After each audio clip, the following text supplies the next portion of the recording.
Mormonism.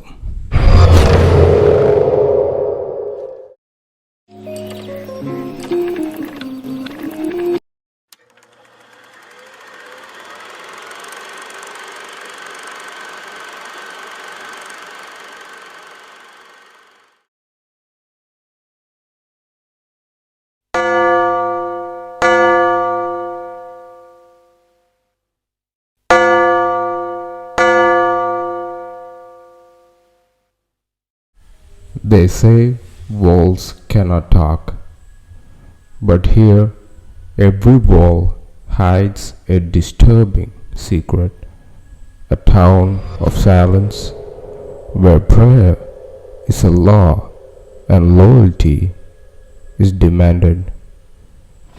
This is a story of a place built on faith and fear, all in the act and will of God.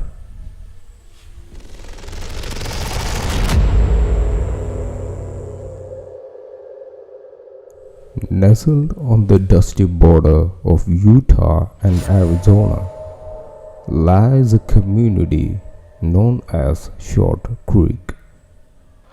For decades, it was the stronghold of an underground polygamous sector called the Fundamentalist Church of Jesus Christ of Latter-day Saints, also known as FLDS. All operated under the radar, and behind the bonnet skirts and bowed heads lies a community more darker and manipulated, all done to pave the way to the illusion of gates of heaven.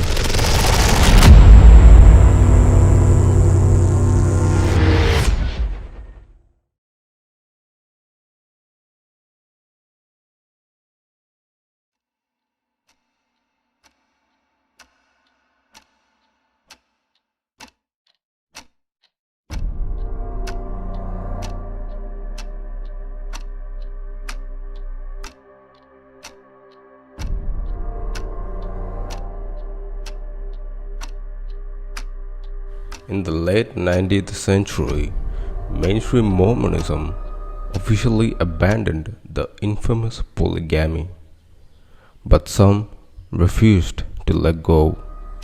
They believed celestial marriage, multiple wives, was the eternal law. So they broke away. They moved into far corners of deserts and built towns far away from scrutiny. They called it righteousness, while others called it defiance.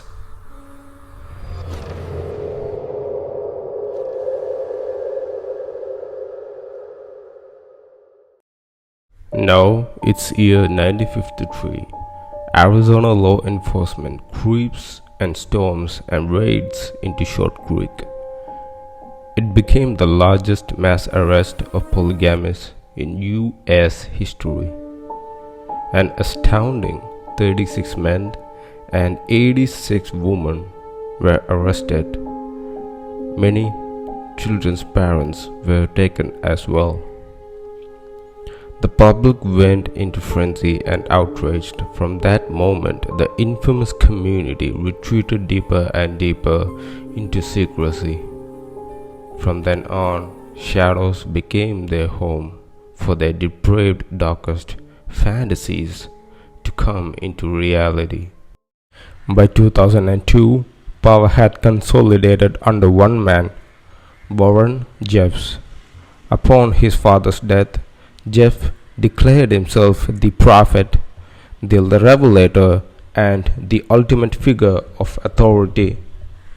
You see, Warren Jeffs was a very manipulative, disturbed person. He demanded obedience in the cult. He decided who a person should marry, when a person should cry, when a person should eat, and when a person should eat.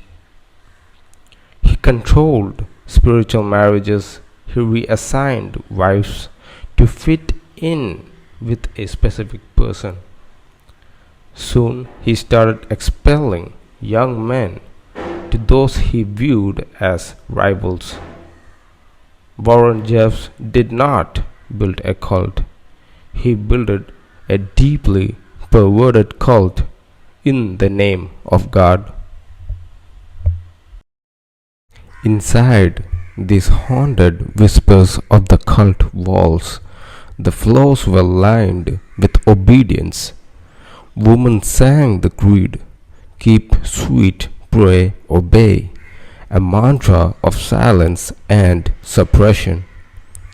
The woman would speak in hushed tones, and they wore prairie dresses and pinned up hair and no distractions.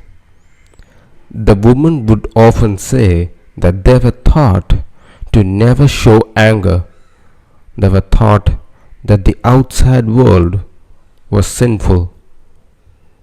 Eventually, some escaped the haunted perversions of the church.